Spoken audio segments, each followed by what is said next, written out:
So I think the thing that we could get better at as preachers and teachers, as secularization and hostility continues to rise, and as honestly, we're not even hardly being listened to anymore before we get categorized. I think there's two real things that we could grow in, and whether that be seminaries or mentorship or whatever, I think we could learn how to paint God's way as being more beautiful than the world's way, a little bit better, rather than just kind of harping on or going off on or having a rant concerning.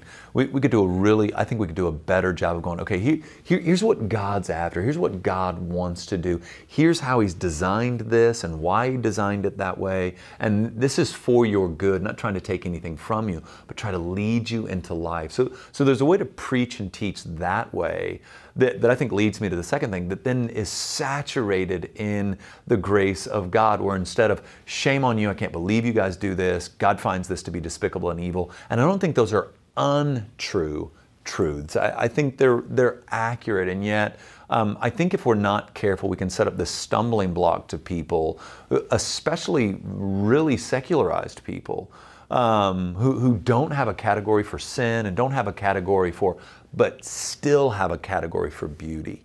And to be able to say, this is what God has for us. This is what God's about. When we're talking about marriage, when we're talking about sexuality, when we're talking about gender, here's what we're like. Look how beautiful this is, as opposed to kind of the more, I don't know if it's more traditional or what it is, but what I kind of experienced early on in the kind of tearing down of people. And I know the law exposes sin, so I'm not trying to ever say, to not say something is sinful, but to start with a compelling picture of what God is after, and be really gracious in that, and then get into the weaknesses and really the brokenness that's in the current way of thinking around these kind of topics.